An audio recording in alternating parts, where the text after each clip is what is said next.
Oh boy. Listen, welcome, y'all. Welcome to Black Men Matters podcast. I am your host, Lamar. I got my other co host, Leroy. I got my other co host, Alonzo, and my other co host, Steve, and DJ Scuba Steve. And listen, we are Black Men That Matters, and we are here to discuss Black Men Matters, Black Matters, everything about the culture. Listen, it's the 1st of June. It It's is. it's it's, it's June 1st, y'all. My birthday month. I'm excited about to grace another year. Leroy had his birthday on the 20th of last month, Yep. and he graced another year. And Amen. these two they later in the year. They a Hey, little man, later. we'll talk about them later. Yeah, we talk about them later. But we are so happy that y'all are Say the best joining. for last. Yeah, that's Ah, cool. That's cool. like that. Say the best for last. That's cool. But we missed y'all on last week. We decided not to do the show because if I can't do it with all my brothers, I'd rather do it with none of my brothers. That's how we doing this thing, you know what I'm saying? And so we missed y'all last week, but we here and we're gonna give y'all a double dose of Black Men Matters podcast. And how y'all doing? Let's do a black men check-in. How y'all mental? How y'all doing? Man, I'm blessed and highly flavored, boy. I thought I that. like that. Blessed I and like highly that. flavored. Yes, sir. Highly flavored and melanated. All Yes, right, I like sir. that. That's good. That's good, man. Okay, so we want to start this first topic off by we want to talk about the culture, right? We want to talk about how things have changed. All of us are in our 30s, mid to early to mid to late 30s, and so we have some experience with 90s culture, some 80s culture, and up until the 2000s, the 210s, and the 220s, right? We're in Yep. 2024, and so we have a whole 30-year span of life, that we know what the 90s was. That was a probably the best decade to date. I don't think we'll ever get Agreed. back to that type of greatness, right? I'm with 90s, Like, early 2010s. I yeah, would say. Early 2000s was that that's last. that's the the last cap. hurrah. Yeah, Yeah, yeah. what's good? Wait, brothers, So me, before we go further, I'm sorry, D. Uh, it's our month, y'all. It's Father's Day in this month. yeah, Yes, sir. When you said that's June, I said, hold on, we got a yeah. holiday. Yep. Come on. Right. So I know Darren's gonna Yep. have something special to warm us up for Father's Day on the podcast, but we're gonna talk about that then. Yeah, Exactly. yeah, and Exactly. and and and that's on the weekend, so we'll be able to do a little Father's Day special. Probably have some Yeah. guests on and do some, Just yeah, wait on it. Just wait on it. Just wait on it's it. coming. Thank you for Oh that. yeah, Yeah, it's coming. June Right. June has a lot of. We got Juneteenth Yeah. Yep. to celebrate. A lot of summer starts. That mean oh Lord, that mean the kids gonna be out. Wait a Oh, minute. Lord geez. Jesus. Yep. Someone never. I get my That's little right. one for the For summer this year. me and Steve, we got to deal with that at the job. We got Mm. a whole lot of. It's gonna be spring break all over again. No I bad behind believe. kids, huh? I Lord, believe you. everybody coming in and getting ice. We got no more ice for us. They done took all the ice anyway. Man, But when you think about black culture, when you think about the 90s, Stephen, what do you think about when you think about the 90s? um, well, because I'm a DJ and I love to deep dive in the crates of Hmm. music. Like in the '90s, from the '90s to now, there's a lot of diversity with the music. And when I mean by diversity, I mean by in the '90s, you had music where it was impactful and powerful, and having people, having artists come together and let you know that, hey, you're heading like a song with KRS-One, Queen Latifah, and a few others saying self-destruction. You're headed for self-destruction. We Mm-hmm. don't have that anymore. We already We don't self-destructed. have none of that. Yeah, we've been you know what? We already, we've been in self-destruction. Exactly. There's like it was used in the 90s. There used to be so much unity, Agreed. so much unity, so like So much people love. used to wear like the Black medallions. exactly, the black medallions, the HBCU shirts, Mm-hmm. the Malcolm X hats. That Mm-hmm. people were proud to like with all 90s culture. That people were proud to be black and not just black, unapologetically black. Mm-hmm. Agreed. And now people will sell out their blackness for $1. Yep. You're not Hey, lying. to get back off what you're saying, you look at it, the 90s is a combination of everything that took place in the 60s, 70s. That was that black power, that black love. It was like the 90s was the peak of blackness. And if I could say that, it was the peak of blackness, like the rap music, R&B was like that was the golden era of everything. And it was just a combination of all the stuff our grandparents and our parents was dealing with, of being proud to be black. You know, like you said, Yeah. when I be on TikTok and stuff, man, I honestly I damn near tear up because I look back at this stuff and it's like, damn, I grew up in this. Mm-hmm. You know, it was just the simplicity of the era, the TV shows, everything. For me, especially, I'm a big wrestling fan. The Attitude Era was a peak wrestling at the time. Grew to the TV as a kid. I mean, I grew up in the before it became Attitude Era. I grew up watching that, and just sitting back from the 90s into the 2000s, just as a kid, man, you outside, you ain't had to worry about no school shootings, you ain't had to worry about no kidnappings, none of these perverts. You go outside and play, run up cross All town, day. come back, with no problems, dog. I mean, No problem. even though I was gaming at the time, we still go outside and played. Yeah. Kids interacted with each other, man. It was just Yeah. like overall, just the nostalgia of the 90s and the 2000s was like, how do we get it back? Like, I know we're not supposed to look back at the past like that, but it's like, how can you not when you look at it and it's like, these kids, y'all don't get it. We had fun. Like, it was nothing to go outside and play all day, all the way to the nighttime. Hide and Yeah. seek, you name it. And just had fun. And it was, That's and it. now, I don't know what to think now, man.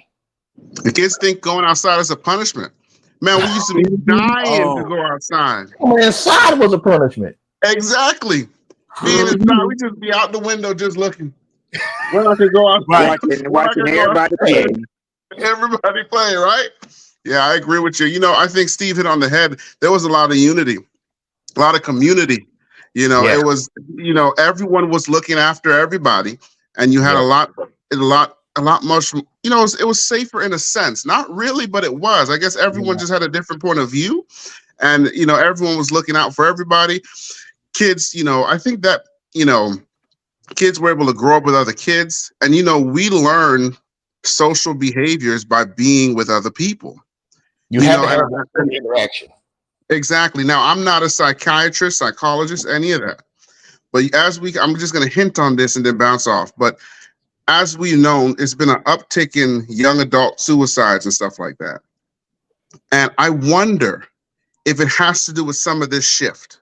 I wonder if this has to do with some of the minimal social interaction that we have, or that young people have with one another nowadays. School is one thing, but school is school. You sit down, you do your lesson, you have your little moments where you get to laugh and socialize. But back in the day, you'd come outside, play from the moment school's out till it's time to go to bed.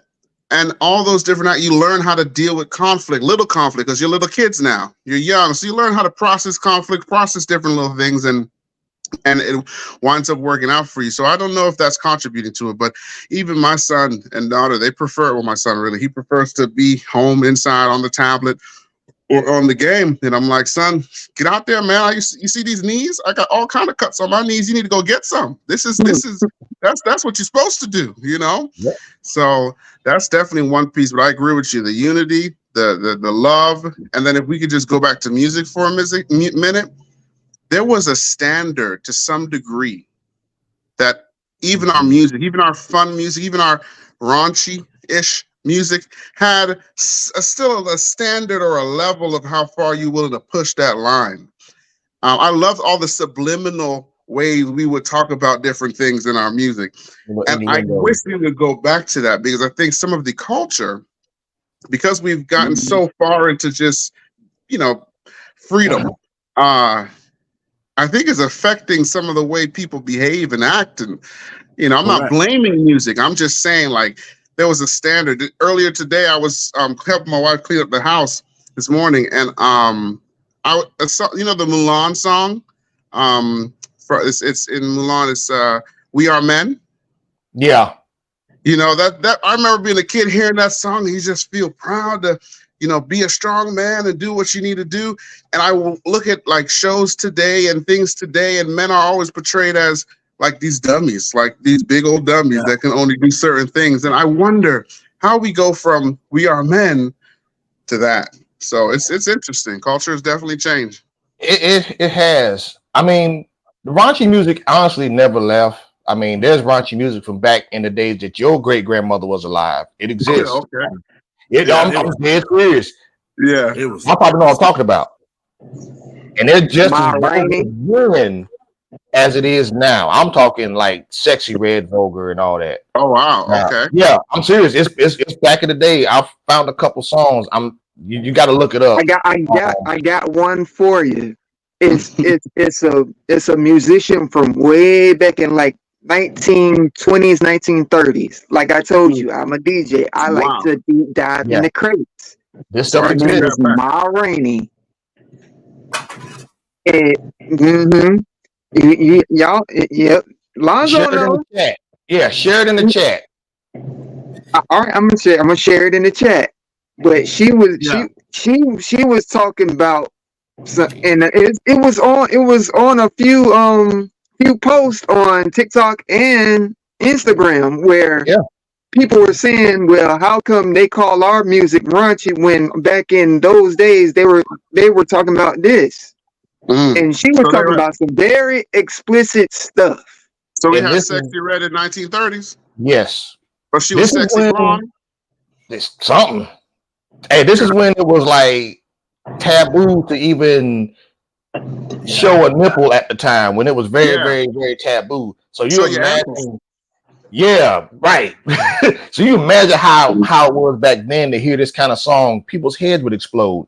So I mean, like you said, Lee, where we had the raunchy music, we had the Adina Howard, the Lil' Kims, Fox Brown, Two Live Crew, who really Two Live Crew was a reason for the explicit sticker on albums.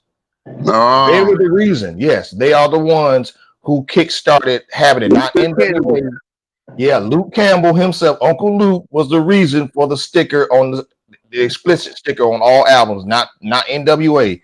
They were the reason behind that.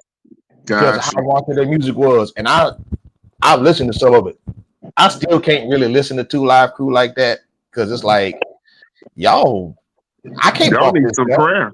Yeah, y'all need some help. Y'all need to what the 90s did was, or I would say the late 80s, early 90s, what it did was it gave us romance in our music. When you think about the Boys to Men, I'll Make Love to You. Oh my God! It was a balance. It was a balance.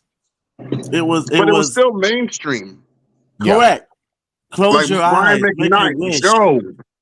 Yes. Whoa. Just the lyrics of "Blow Out the Candlelight." Mhm. Like Mhm. tonight is just your night. We're here to celebrate. You had, All Listen, you through had, no you had wonder we had a baby lyrics. bloom. Freddie Hey, Jackson, Tony Freddie. Terry.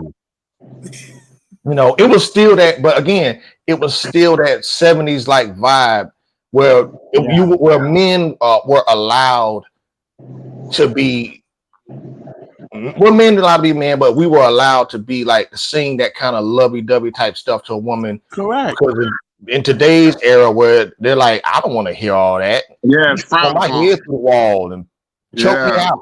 If you ain't doing that, you won't love me. There'd be back in the day where you could sing these. It was like that reminiscent of Teddy Pendergrass. That's all. Yeah. That's everything. Luther Vandross. Yeah, Luther, man, Freddie Yes, Jackson, sir. dog. I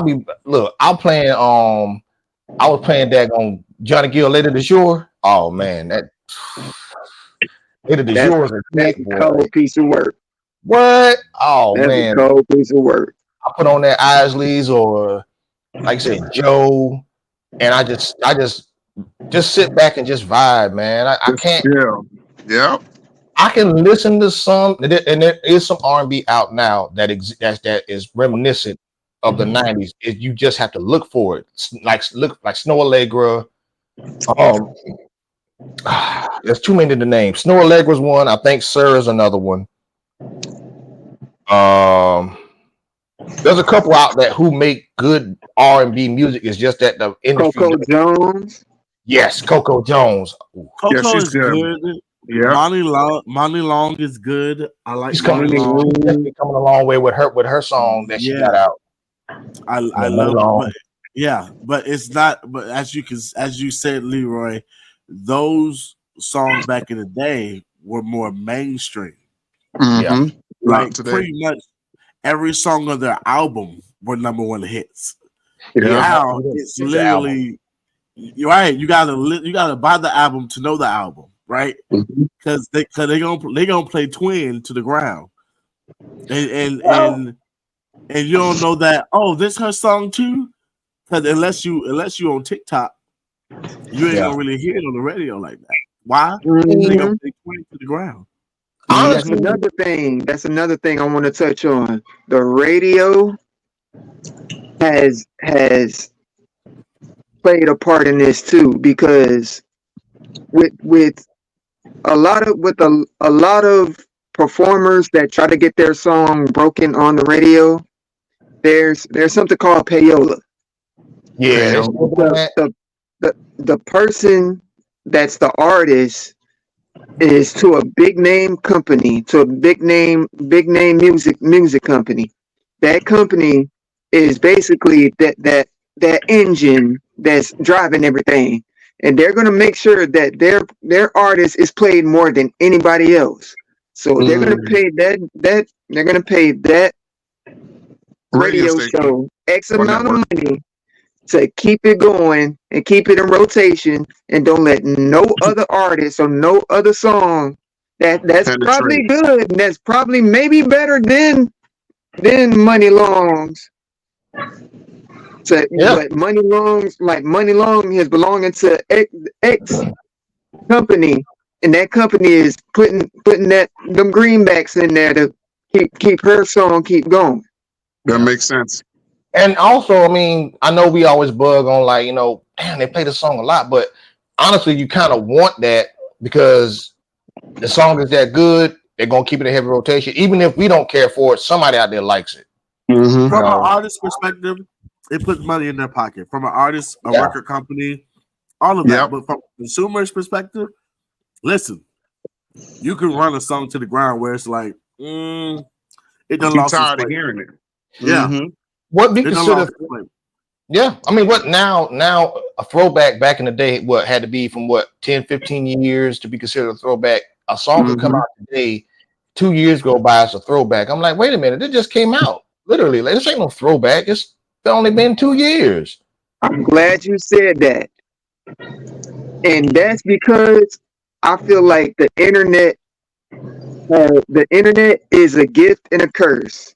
Mm-hmm. Like the internet is great for discovering new things and everything, but we get information too fast. It doesn't let stuff marinate. It doesn't let it doesn't Like, boom. let certain things or certain fads marinate. That's true. Like we'll get 2, 3, 4 fads in one sitting. Mhm. Yeah, and you know what? That's the thing about back in the day. You didn't have social media wasn't well. Internet was still in its infancy back when we were kids. The internet was still a new thing, and like you said, information you had to. If you did have internet, you could find it, but it wasn't as immediate. You had to still go by word of mouth. Even nowadays, you can't even scratch your face without somebody with a camera pointed at you. That's You hilarious. know, it's true. Like everywhere you turn, camera, camera, camera.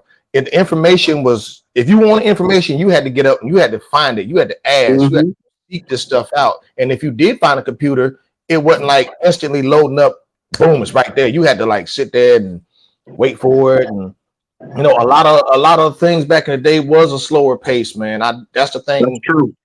that you miss as a kid back in the day. It was like you weren't thinking about social media. You weren't thinking about MySpace. Even back then, MySpace was still a thing. When it was a thing before Facebook took off, it was like everybody talked to everybody. Everybody interacted with Mm-hmm. everybody. Even as adults, Well, we're guilty of it. but Yep. but this is for me. Mhm. I think I came on everything late. I don't know how long MySpace was out before I had an account. It was I out don't for a know, good bit.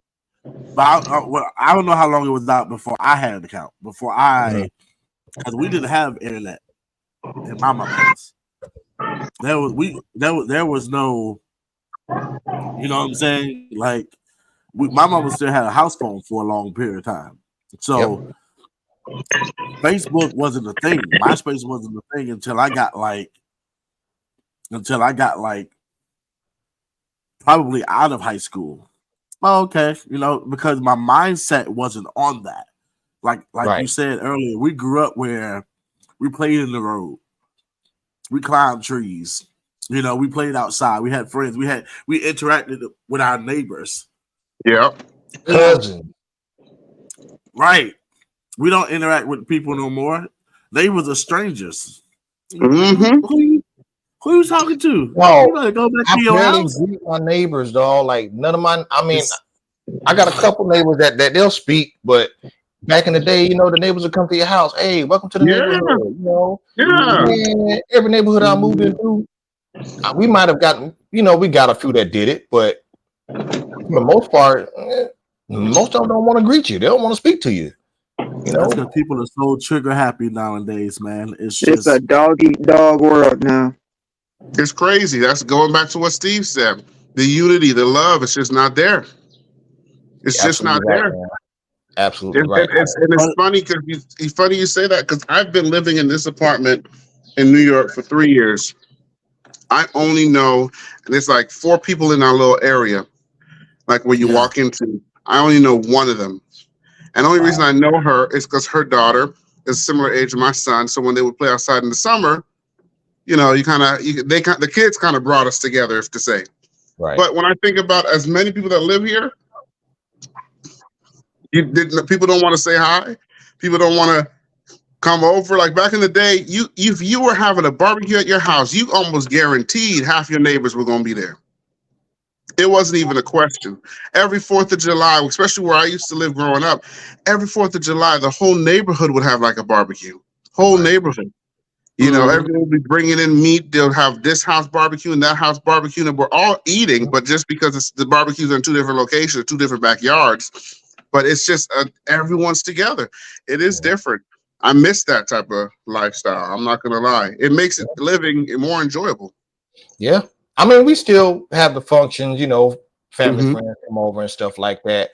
And we still have a good time. But I always reminisce on, as a kid, man, used to go to my great grandmother's house and all my grandmother that's her mama, all of the sisters at the table playing tonk. Yeah. I'm next door. Yeah, they playing tonk all night. She got a little storehouse. I'm playing with my cousins outside, or I'm going next door to my cousin that live behind them and play on the video games. We playing outside. I mean, we outside in the dark, out pitch dark in the countryside. Mm, Good old time, man. I used to having a walk. blast. Huh? I said having a blast. Oh man, good old time, dog. Just outside, just playing, just enjoying life, not thinking about nothing, man. There was a little juke joint down the street, you know, where all the cousins hang out and stuff, man. Go out there, man. You said A juke juke joint. joint. Yes, they exist. All right. And you're how old again, Alonzo? Shut up, man. Leave me alone. All right. Anybody that live where a juke joint still exists. I lived in. Was it next door to a Piggly Wiggly? Like what was it like? Yeah, where the Piggly Wiggly was there. Oh, Not right Lord, next to it. Look, that's Carolina for you. I lived in those Sparta, Mississippi type towns. All right. Yes. Wow. I'm talking. Yeah, that's different. Towns. Heavy racism. Oh Lord. I can only imagine. Wow. Well, I mean, you did. I guess I experienced it. One of my neighbors at first, but it wasn't that bad. I mean, the racism type thing wasn't that bad, even though I lived in North Carolina, living in those little country towns where everybody knew everybody, you know, ton of family. I didn't see it as much because I think around that time, it just it was there, but it was like undercover. You know, Ku Klux Klan wasn't riding down the street when I was a kid. There wasn't none of that going on. White kids, black kids all went to school together. There wasn't no fighting because it's like y'all got to get along. Mm-hmm. Most of my friends were white. I'm talking like redneck. You know, most of my friends were white, and they didn't care about skin color. We all got along, man. I mean, I had some best times with everybody. I didn't care. Skin color didn't matter. Mexican, Puerto Rican didn't matter. As long as you were cool with all of us, we didn't care. You didn't come up with that racist book BS, man. You know, that's what it should be. That's what it should be. That's back in the day. There was not a lot. I mean, everything is subjective, right? Yeah. Where you lived, it was one thing. Where I lived, it was one thing. Where you lived, Leroy, it was one thing. So it was like Steven, for example. Steven, I'm gonna assume you've been growing your dreads for a long time, right? Just tell by the length, the width, all you know. There are parts of the world that would totally discriminate against your look, right? Mm-hmm. Right here. That may not be the case for Jamaican. if I had dreads or if you were Jamaican, which Steven is, right? But if you were in Jamaica, yeah, it wouldn't be a thought.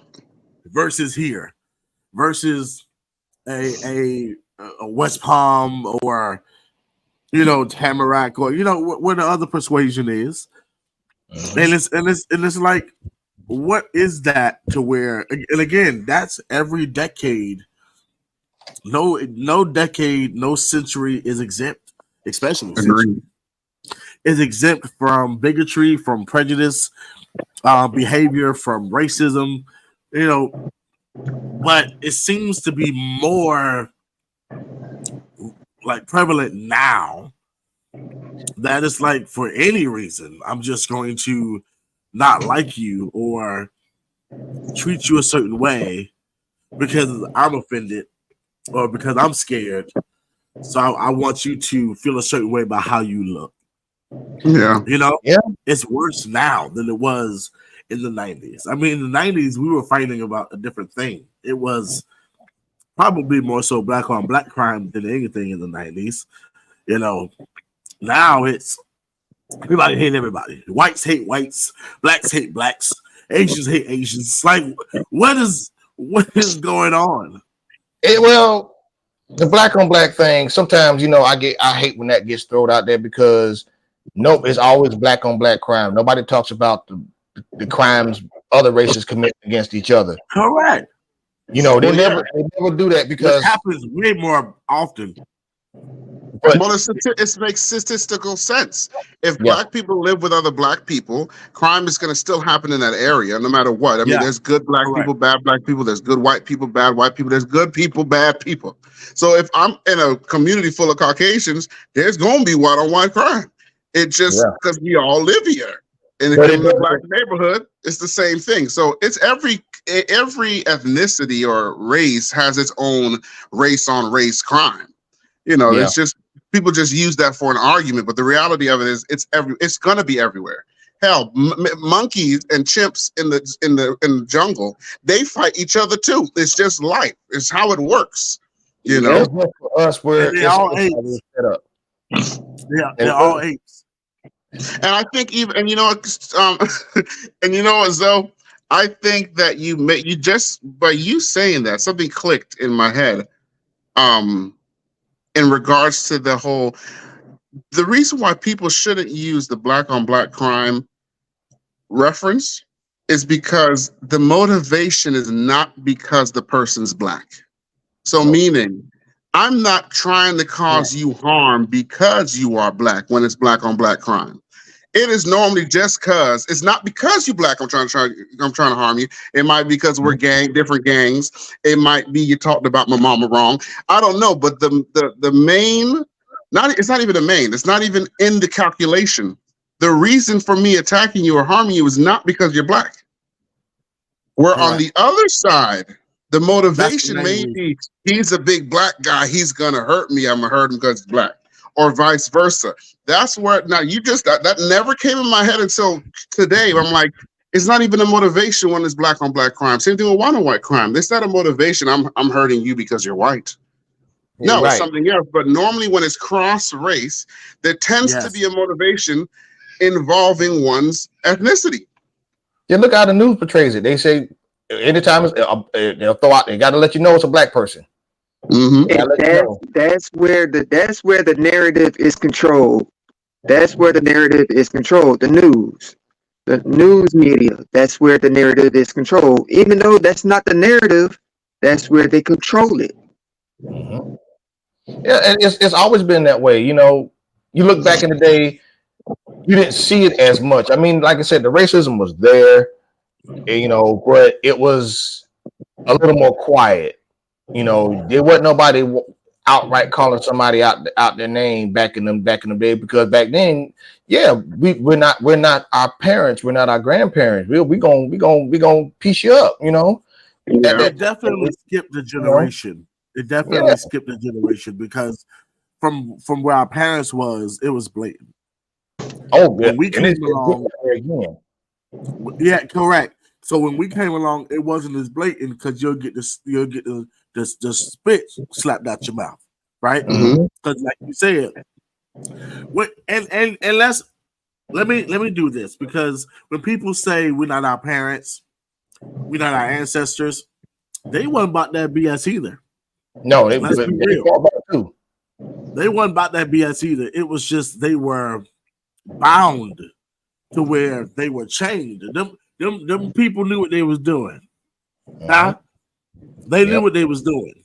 Let me chain them up because I don't want these monkeys, whatever they called us, to attack me.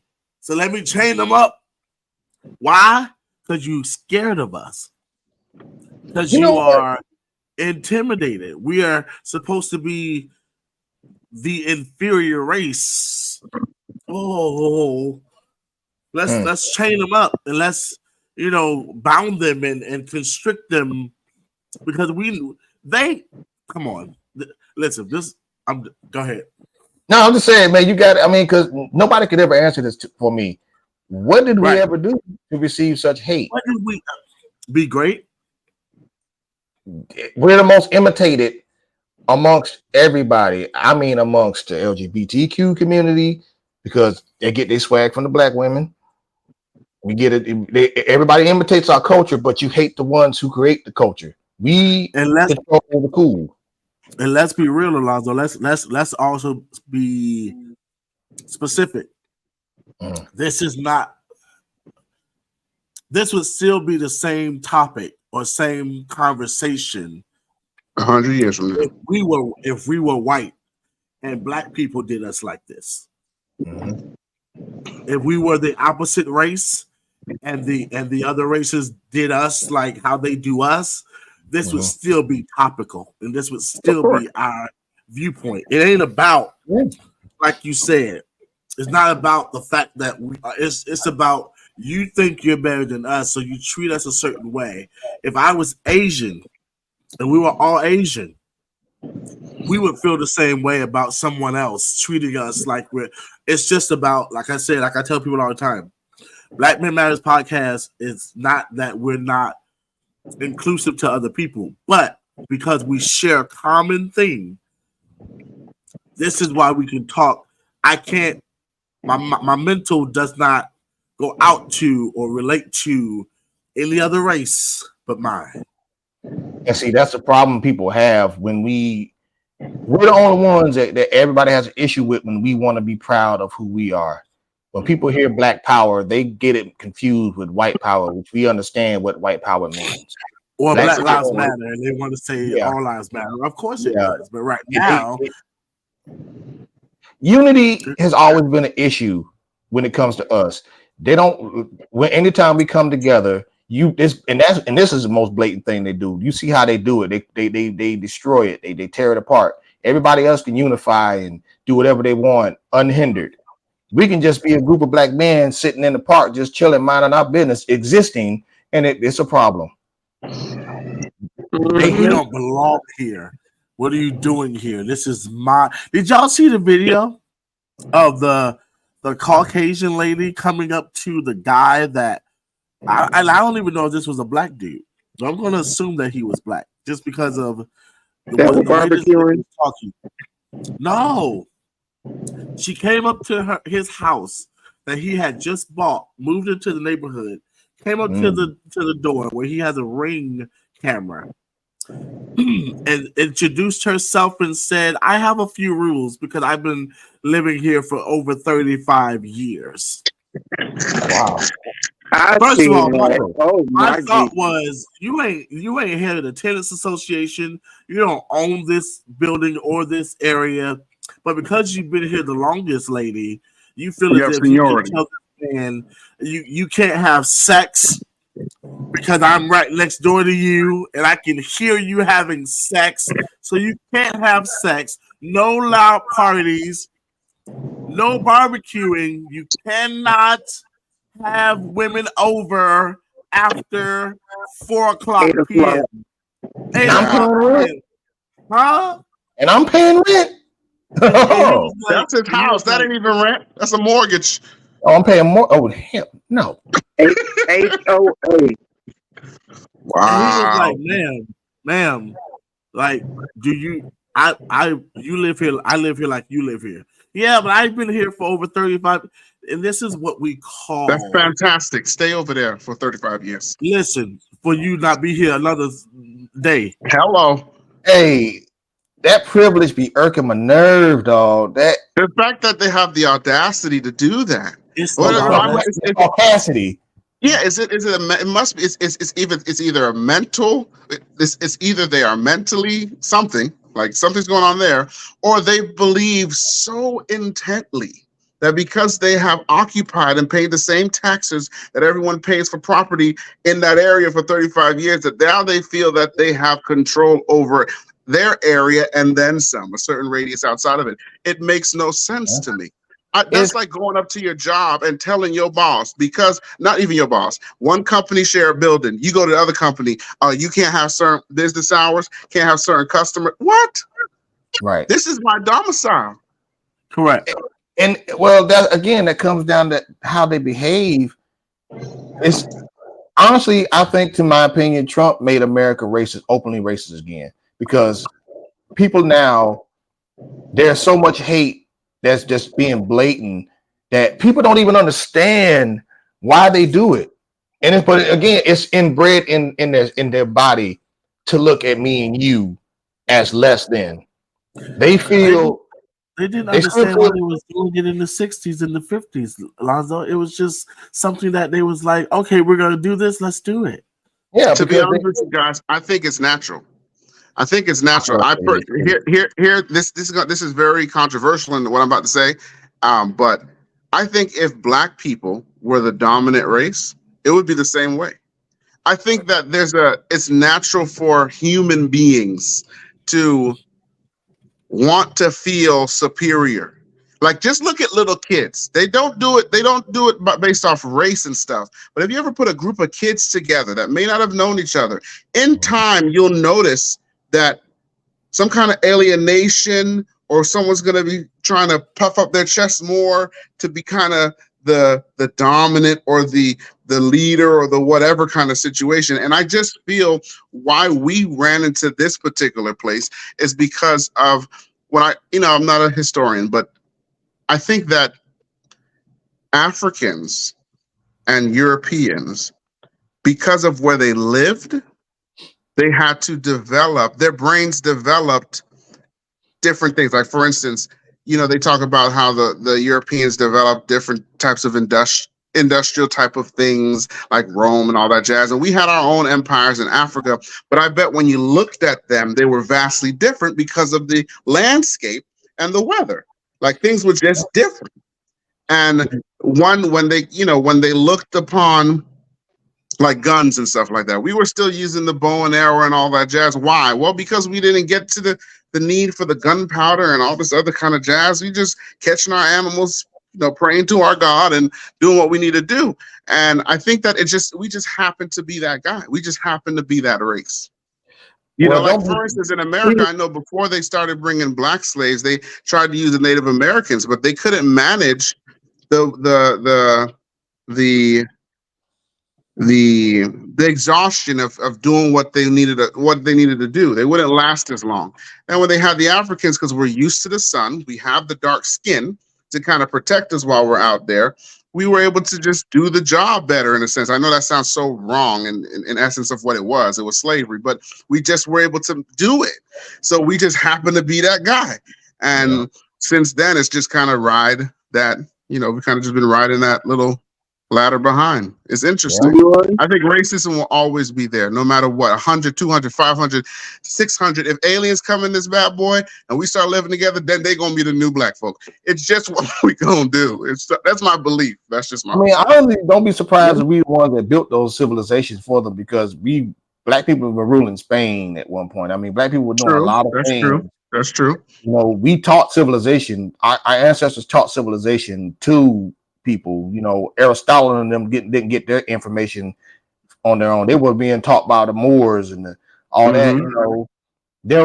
But they always tell us it seemed like we're a bunch of savages and Neanderthals when we actually we're the actual human beings. We're real. We're legit. We're the 100% human beings on this planet. They found black people in England dating way back. Oldest bones were found in Africa. They found a black woman's bones in England. Australians were black. Everything was black. Everything was. They just evolved from us, and they just got a hold of history. They started doing what they were doing, and they wrote the history way it's being written. Because honestly, in my opinion, I just want to be left alone. I'm not trying to be the superior race. I'm not trying to be. Even though we are genetically superior, that's why they use us. Word to the wise: do not put donor on your license. Don't put that crap on your license, because that's how people get missing. Just a little side note. We got some theories floating in here, boy. Huh? I said we got some theories floating in here. Hey, I'm saying that's real talk. We're genetically superior in a way because they've shown our organs are better, everything. And that's why a lot of time they use us. They've even used our bodies, our black bodies, as cadavers to study. They say you open these books and it was all white people. They used us to study, just to figure out why.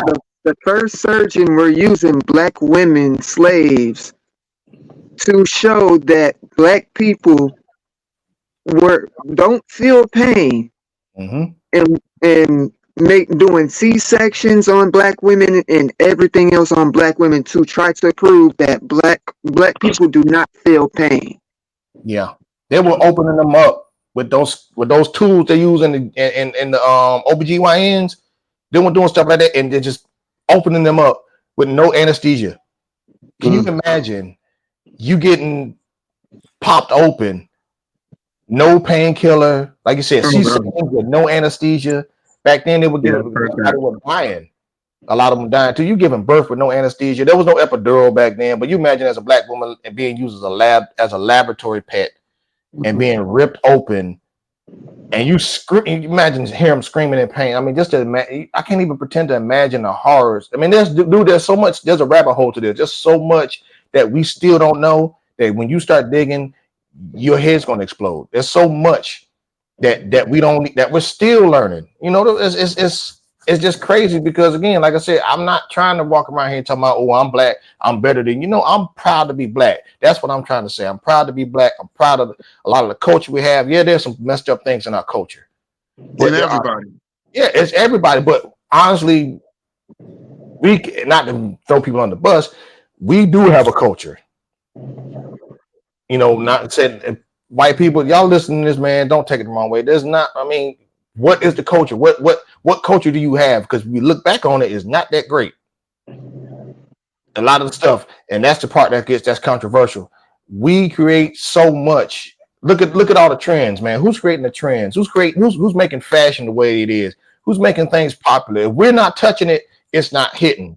We can make and break an economy spending wise on a lot of things. If we keep our money in our community like everybody else, we will be. But we tried that. Now we're tried talking. that, Now. I don't think so. Yeah.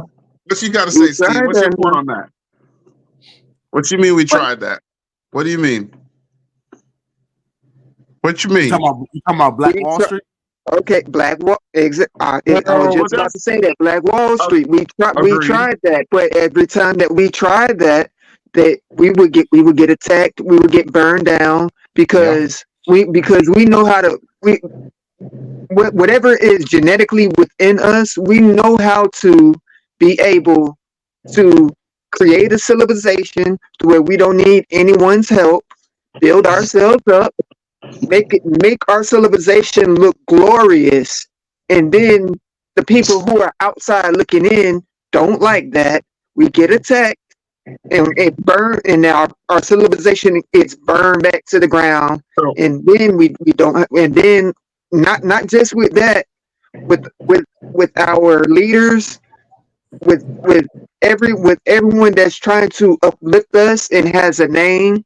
They get attacked, and then they pass on. We don't have a number two because people are afraid of people coming in from the outside, looking in at us, looking at it like what we do, and we get our civilization burned down. You know, I agree that in Black Wall Street that was a time that was a situation. I'm not giving anyone any kind of pass, right? But Black Wall Street situation was a like a powder keg of how that all came about. Was like it was a powder keg, and the match was lit, and that's what caused it. Because, for instance, Black Wall Street, that was some time ago. I believe it was after World War II, and a lot of the people who came back, like the soldiers who came back from World War II, they didn't have any jobs. And I'm not talking about our people. I'm talking about the white folks at the time, and that lived in Oklahoma. But they saw, because there was still a level of segregation in the world. Like, if I can just jump, Dr. Claude Anderson, he's always talked about that integration was what kind of destroyed the Black community. Segregation, even though the way we were segregated wasn't necessarily right, we should have still kept a level of segregation amongst ourselves, because before, when we couldn't be in a taxi cab that a white person owned, we had Leroy's taxi cab, and we couldn't go to a particular grocery store like Publix. We had Steve's Publix. Like, you know what I mean? We had these things. So our money, when we would go work, when we had to go work in the factory, or parents had to go, not parents, the women had to go work in as like housemaids or whatever. When they came home, they had to spend their groceries at Steve's grocery store. They had to go to Lamar's barber, and they had to go to Zoe's mechanic shop. Like, so the money was still staying within the community. And then you go to church, everyone went to church. So then we got the collection. So in essence, we can still kind of do that today. It's a lot harder now because it costs a lot more to break into some of these industries. Like let's say Publix down south. Publix is like it's a massive grocery store. Like, anyone who tries to compete with it, it's going to take years to get there, you know?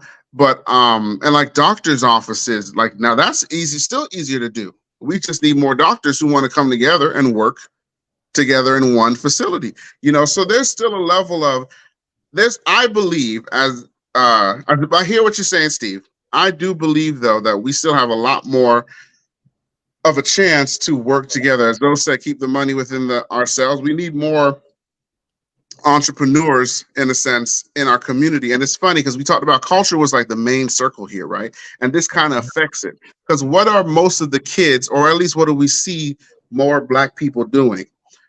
Everyone, our boys want to be in some kind of sport: football, basketball, baseball, not so much, but they be diehard sports people, which is cool. You can love sports. Ain't nothing wrong with sports. Love sports. You know, they want to be singers and dancers and whatever. And there's nothing wrong with that because the world needs it. And as Zoe mentioned earlier, we're creative. So we gonna need, you know, it's gonna be there. But it's the other boring, not so glamorous kind of things that we need to kind of push our children into, because then now we have a piece of that pie. There's a lot of other cultures, religions, everything that dominates certain sectors. And I'm not gonna this is not trying to cancel or say anything negative, but like I remember when I was in Florida, most of the gas stations, the Indians, like from India or that area, Middle Eastern people, would own these gas stations. Now, owning a gas station is visually boring in a sense. It's not, no one's, oh, I own a gas station. Yeah, I'm on TikTok, right? But they make a lot of money because every one of us need gas for that vehicle that's behind Zoe. He got to put gas in that truck, you know, to get somewhere. So it's these boring, not so glamorous positions and jobs that will help us all elevate, because they elevate. To piggyback off of you, Leroy, what happened was in high school. What did we have in high school? We had home ec, we had shop classes, and this was taken out like what 70s, 80s. True. That we did have those, and that's what was basically keeping us in the middle class as Black people, and we were comfortable there because we would be able to make a living and to take care of our own. Correct. But that was taken out of the schools. We had it for our generation too, and they took it out after us. That's true. So I remember them removing it when I was in school. Yeah, home ec. After our generation, they took it out again. Yeah, they took it out of Dillon when I was a freshman. Correct, as well as Black Studies, Black history. Yeah, now there's no of Black history at all. Yeah, like back then where it was just Martin and Rosa and Thurgood Marshall and them. It's like Uncle Pete and Bobo and JoJo. Like it's exactly. Nothing. Honestly, man, that's how the Uncle Pete's and Bobos and the Shade Tree Mechanics, they got all of their knowledge from shop class and all of those others. And also to finish off what I was saying before, they took it out, but now they call it technical college. Yes. So basically, that's what I'm trying to do with the community now, is try to put, trying to create my business that I'm doing besides DJing. Also trying a vending machine business to try to piggyback off of my business to try to get into schools and probably create a program to show kids that's like same color as myself, and also other kids outside of my color, that you don't have to just worry about your plan A. You could create a plan B while doing your plan A. Or you can have multiple plan A's. Yeah, exactly. See, that's the thing. I'm sorry. No, go ahead. Like I said, now because again, everybody wants to be an athlete. Not everybody could be an athlete. Not everybody could be a singer. Not everybody could be an actor. There's nothing wrong with being a doctor, lawyer, dentist, or some kind of anything dealing outside of athletics and acting and musicians. Because it doesn't even have to be real. I'm just going to interject real quick. It doesn't even have to be like doctor, lawyer. Those are bigger, higher type of things. But even real quick, every nail salon that I see my wife go to, it's normally, no disrespect, I love them. It's normally run by Asians. Yeah, They'd have all the yeah. wig stuff and the nail places. They normally got that thing locked down. And in my head, I'm like, I know, well, anecdotally, that white and black people tend to do their nails more than even Asian people. I don't see a lot of Asian women with their nails done, but I do see them owning the shop, and providing the service. Yeah, but see, that's the messed up part. They make it hard for people like us to get business loans. They blatantly keep us from getting business loans and anything. They just find a reason. Oh, well, you didn't qualify for such and such, and that really happens. So they suck up the market when all we want to do is just make a living. And like I said, the mom and pop shops. There's and nothing wrong with that, and nothing wrong with a little hard labor. I mean, nowadays this generation doesn't want to do the physical labor. I get it because I still do it. I still do physical labor, but it's nothing wrong with it. There's a need for it. You're not going to get rid of it. Yes, always will be. You're never going to get rid of it. Somebody got to change the fix the plumbing. Somebody got to put a toilet in. Showers, electricity, HVAC, these trades, HVAC, welding, these trades. I was going to school for welding at one point, and unfortunately I didn't follow through with it. But these trades, like being an HVAC, making 40, 50, 60,000 a year, doing plumbing, doing electricity, man, you can get that and be on working with FP&L. Them cats make money, dog. Yes, they do. Get on this job and make a good ass living. And be comfortable. In New York, I have a friend that's a welder. He makes over 100K working in New York City as a welder. A welder. See, but it's not glamorous. It's not like something that you showboat. But his bank account showboating. It's showing pretty nice. You get a job as a welder. Get a job as a welder. You can get out of you can get damn near starting $30, $40 an hour. Starting. Easy. And they always need it. It's the way the world works. You can become. I'm about to make me a welding business. It's gonna be called Walden's Welding. There you go. Walden's Welding. Yes, sir. That's it. That's it. I was in class for auto shop, and when it was starting to become an auto technician, I had offers to go to school for that stuff, man. To be an auto technician. I dabble in it, working on my own car. I work on my own truck. Same here. I dabble in it too.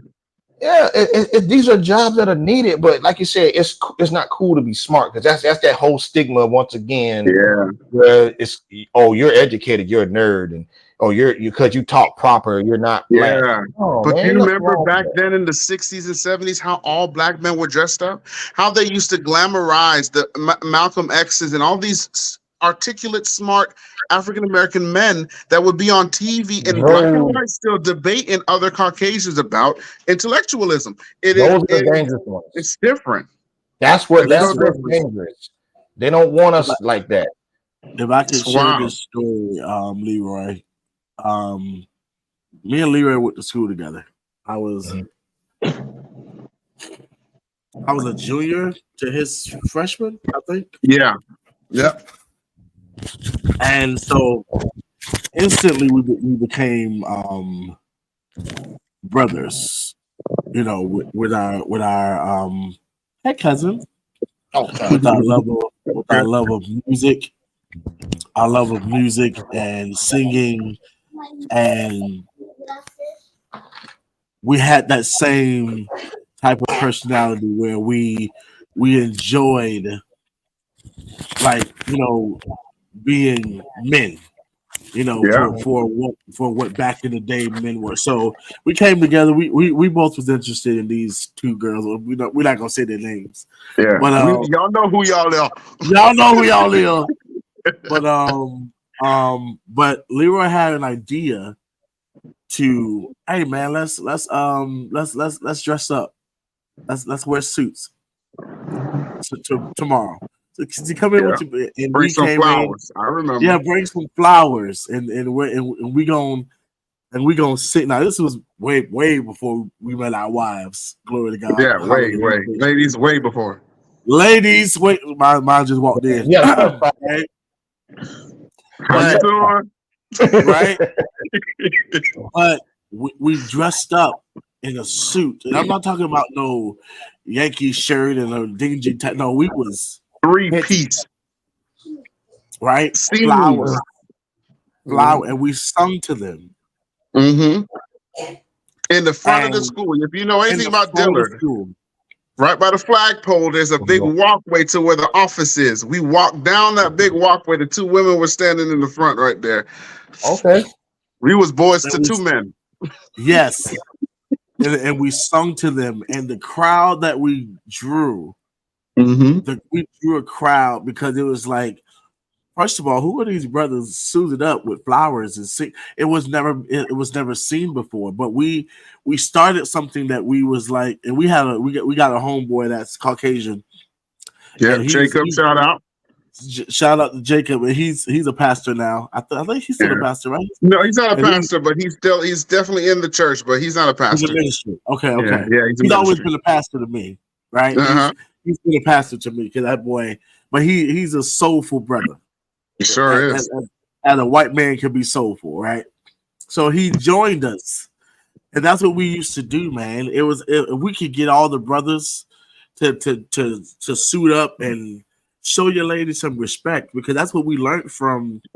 And I don't mind saying his name, from the Bill Cosby's, from the Martin Luther Kings, the Malcolm X, regardless of where they stood politically and where they stood, whatever, they carried themselves with such poise and great hats, ties, blazers. There was no sagging of the pants. Yeah. There was no dingy shirts. There was no coming out looking any kind of way. I represent my family. I represent my community. I represent myself. Yeah. And as black men, as black people, I don't see that anymore. I don't see that a lot at all anymore, that we are not concerned about who and what we represent. Yeah. And how we want to represent it. And how we want to represent it, and how do we want to be represented. That all stems from us. We have the power. What other people do in their cultures and their communities is on them. But what we do in our community is on us. Yeah. If we, I should not be scared to go to a dude or to two dudes that's fighting and be like, "Hey, what y'all doing? Y'all want to shoot me, but guess what? We ain't finna do this like this today." Don't shoot me though. Don't shoot me. I'm all right. Well, but I'm feeling you, brother. I'm had the message. No, I don't get shot. No, I don't either. I don't either. Yeah. If I get shot, I ain't gonna do nothing but bleed chocolate milk. That's all I'm gonna do. There'll be a lot of yoo-hoo coming out of me, and no blood at all. A whole lot of yoo-hoo that's gonna flow out of me.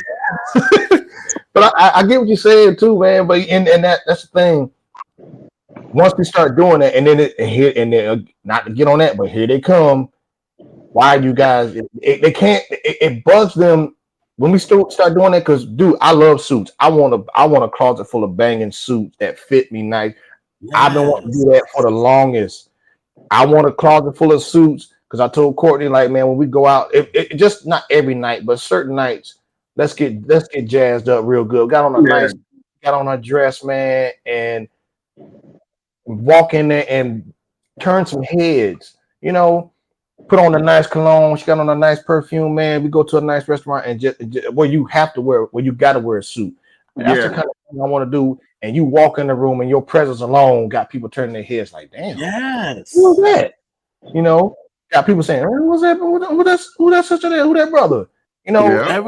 Every time we walk, when I used to come from church and we walked into an establishment, it was, predominantly white, very country mom and pop little setup. I would get compliments all the time, but they would think I was a preacher. I would get looks. And that's what I like. If I could dress up every day, I would. If I didn't have to wear a uniform at work, I would be suited up. Hey, that's what I did when I was. Yeah. Remember when at your wedding? Yeah. How they looked at us when we walked out that door? Yes. I mean, they were like, "Oh, yo." I mean, if we were single, I think they might have been trying to holler at us. I would have been They would have humped Let me me- every single one of them. Oh my I would God. have taken I'm to the just back. saying. Look, I don't brag on myself like that. That's No, just no, one of no, the no. things. That's good. You know, There's nothing I wrong don't with see it. supporting yourself. You know, but Wrong. when we walked out, dog, them women were sitting looking and grinning and scanning. And I'm like, let me kiss my wife to make sure. I don't need one of these girls come over trying to be slick. Hello. Hey, look, Hello. I'm taking. Don't do it. I'm taking now. But it's a that's the thing we need to get back to because Agreed. you know You mentioned earlier, Zoe, that we're trendsetters. We need to send that trend. We need to set that trend back. actually that trend is going, but it's happening with the older men. They call them silver foxes. You got to be a certain age to call that. It's the men in their 50s. These brothers be sharp. Yeah, I seen I them. mean, yeah, dressed to the nines, man, and But that trend is going. we're not that far from it. We are the same age now that our parents was when they had us. Yeah. Agreed. So Well, yeah. I mean, you're a little older. It's okay, Alonzo, to say it. You know, you're a little older. You're about to a firefox right now. Like you're not a silver fox. You're not a silver fox per se, but you're about a firefox. Don't let him do it. Don't let him do it, Zoe. Don't let him do it. You're almost there. Almost there. Keep living. You'll get there. Keep living. Yeah.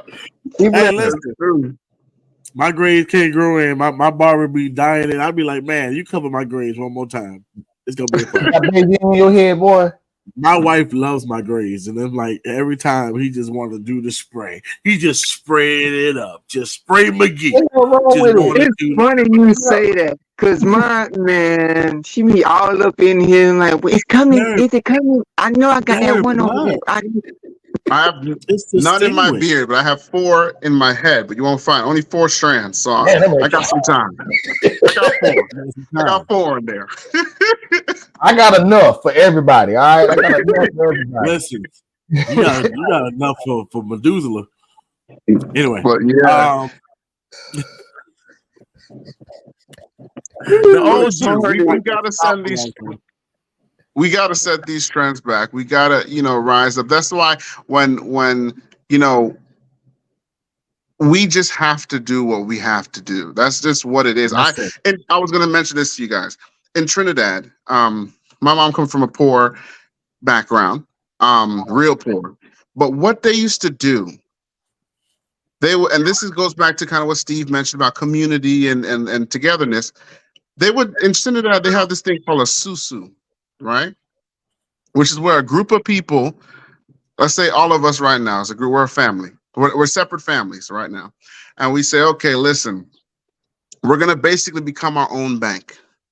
Every Friday, every payday, I'm going to put $200 in a pot. All of us are. So that means every Friday, there's $800 in a pot, right? Wow. And one person, so Darius gets that first set of 800 in the first Friday. Then next Friday, we put in 200 again. That's another 800. Steve gets that 800. And they would keep doing that because they knew it would take longer. It would take me 4 weeks to save $800, where in 1 week I could get $800. But they would do it constantly in a flow and keep it honest so that they can move ahead. So you know how you talked about earlier about the banking and like getting loans and whatever? If 3 young men who know how to barber, 4 young men who know how to barber, do come up with an agreement like that. They can even make it legal. They can even make it like a legitimate contract if they want to. That can be your bank. You guys put that money away so y'all open up that shop. Put that nails away. That's how my mom, them family built their homes. So that's something we do in our community. I know Jamaicans do it. I know Haitians do it. I don't know if Black Americans do it. I just never heard it before, but I know it's a common thing in the islands. If people would do something similar to that, you can get so much further, because really that's all a bank is. Every one of us who get paid every Friday and our money gets deposited in that bank, when Darius goes down to the bank to get a loan for $100,000 and they give it to him, it's from the money that we all deposit every Friday. Yeah, they'll pick it up like the interest or whatever. Literally, and then when you pay back the interest, the bank hits the pocket their own profit, and then it goes back into the pool. That's all a bank is. So I guess back in the day, some of the older folks, they're like, shoot, if we ain't got enough money or credit to qualify for a bank, we gonna create our own. And that's how a lot of them did their things. So, and I know this is an idea that might be cultural in the sense of like the island culture, but if we could, as Black folks in America, just get something like that going, you're not going to be limited. I know it's a trust factor, but if you legalize it with an actual legal document, it helps. So there's always a chance you can flop. But the same thing with a bank. There's so many people who get loans to the bank, get the whole 100K, never pay anything back. It's the banks go through the same risk, But Exactly. And see, that's the problem. Island folk they're not Americanized. Remember, island people, everybody from the islands, they're different. They don't have a filter on certain things, but also too, they're not Americanized. They come over here, they're already told, basically being shown to behave a certain way. We can't do it over here because we've been brainwashed into not trusting one another. As soon as we do that money thing, the money get missing. Oh, dog, I don't know what the money gonna get missing. There's gonna be arguments. There's gonna be lawsuits. I'm not, and please, I'm not speaking bad over it. It's just a fact of life that Black people, like Haitians, Jamaicans, can come over and they can get together, and the money stays in the community. Just like the Jewish community keeps their money in house. Their money goes in. Our money goes in, goes right back out. Goes to everybody but us, because we have been taught not to trust one another. We can't stand to see another one do better than us. You got a barbershop, and you got about 2 or 3 chairs in there. Then the dude down the street, he got a barbershop. He got 4 chairs. Now you mad because he got one more. Yeah, he got one more chair than you. And it's like, dude, let's come, like you said, let's come together. That's that unity that they do that scares people. Even like it going back to Black Wall Street. They had their money in banks, but you know what happened? They bombed the town. They burnt the bank records. You know how much money, how much interest is gained over the years? How many billions of dollars in them? And they denied them their own money. Yeah, I know. That's the messed up part about it. If they were able to get that money, you know how many billions of dollars those families would be getting right now? Correct. That's true. That's one of those situations that's like, But but even though that was then, I always say to myself, we could do something now. We can do something now. We just gotta stop this crab in the bucket mentality. I'm telling you, not Uncle Tom, because our Uncle Tom was actually the good slave. We gotta stop this Sambo stuff. This old tiptoeing. No, say that again. Say that again for people that always use Uncle Tom as something. Uncle Tom was actually a good person. He wasn't evil. They did that. They flipped it on us to make it sound bad. Uncle Tom was the good one. It's them Sambos, them step and fetch it type of Negroes that you got to watch out for. Those he was not a sellout. Yeah, he was not a sellout. No, correct. That's what we got. That's the thing we got to watch out for, because there's so much distrust amongst the Black community that you see everybody else get along, come together with a business. They might argue and fuss a little bit, but they're gonna tough it out and they're gonna do what they got to do. As soon as we have a disagreement, it just falls apart. And there's no recovery. There's no reconciliation. I don't trust that Negro, man. Bump that dude, man. Oh man, it's like, dude, really? Can't we unify? If you want to get somewhere in life, we need to control the spending power, because we have spending power in the billions. That's why a lot of stuff. Again, if we could keep our money in house, but it's so hard because it goes back to that thing with President with one after Kennedy, when I forgot. After Kennedy, Reagan. I forgot his name.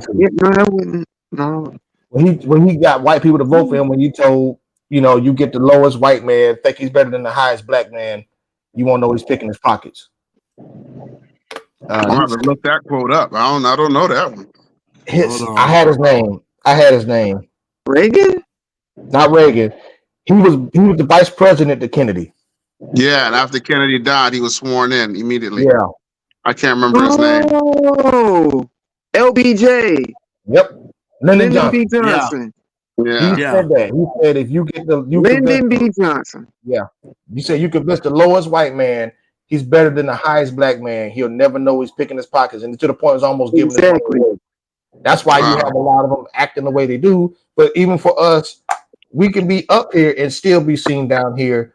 But it's just there's so many variables in it. It's just, but like you said, man, we got to find a way to make this work, and it can work. But it's just that once we do it, we got to watch out for the ones that's going to come in from the outside and ruin it. Yeah. Because you got your own people, be your own people, dog. Your own people do you dirty. Of course. Yeah. It's They hate, anybody. they hate to see another. It's like a black man hate to see another black man do good because you're not where you're not where he is. You're mad at me because you're not driving my nice car or you're not wearing my nice shoes. That's not my fault. You want to get where I'm going.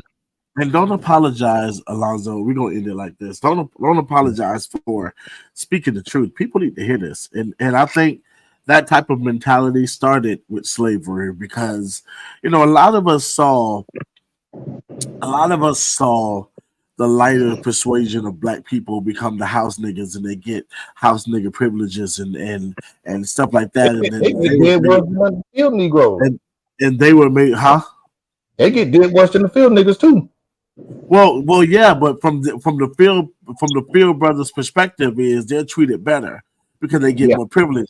So it's their perspective was reality, and that's what started that to me is what started the whole. Oh, you think you're better than me because you light skin? You think you're better than me because you this? You think you?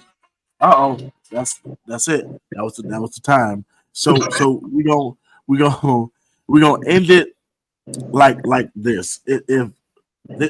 I'm on this platform with a whole lot of intelligent black brothers, and this is what I'm going to be calling Lamar's thoughts, Lamar's final thoughts. We're gonna end it out every week with somebody's final thoughts, Steven's final thoughts, Lonzo's final thoughts, Leroy's final thoughts. This is Lamar's final thoughts, and my final thoughts are: if we just become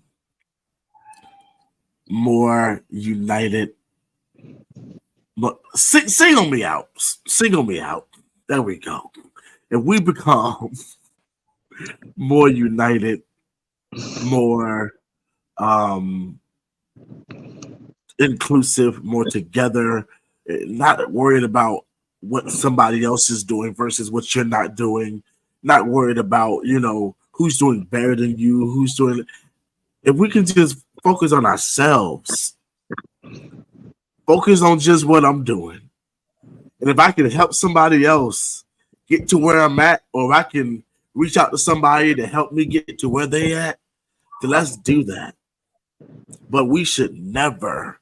Crabs in the bucket. Have you ever seen a crab pull down another crab because that crab is trying to get out, and that crab is being pulled down by the crab under him because they're trying to get out and they climbing on top of each other because everybody's trying to get out of the same bucket? If we can reverse that, and with the crab being on top, the one beneath him is pushing him up so he can get out, and then the one on the bottom of the other one is pushing him up so he can get out. If we do that, then everything else will work in our favor, because instead of pulling down, we pushing up, and that's how you get black magic. That's how you get the black dollar recycling and going back into our pockets. That's how you get back to Black Wall Street. That's how you get to new things. This is not a Tyler Perry, Oprah Winfrey. They make the only people that can get money and be billionaires. Agreed. They're the only people that can own their own studios and networks. Yeah. The buck don't stop with them. Yeah. We black. And this is not a knock to any other race. You do your thing on your side. We're going to do our thing on our side. So I'm talking to my black brothers and my black sisters. Don't allow anybody, not even yourself, to determine your greatness in life. Only you fail only when you give up. If you don't give up, I mean, you got another chance to keep this thing going. Okay? So again, this has been Black Lives Matter. These are my brothers. I thank y'all. And until next week, we got Father's Day coming up. We got Yes, Juneteenth sir. coming up. We got a lot of good things coming up, y'all. And I love y'all, my brothers. And black men do matter. Black people matter. Everybody matters. But black men matters podcast. And until next time. Over and out. Love y'all. Yo. Yep. Peace.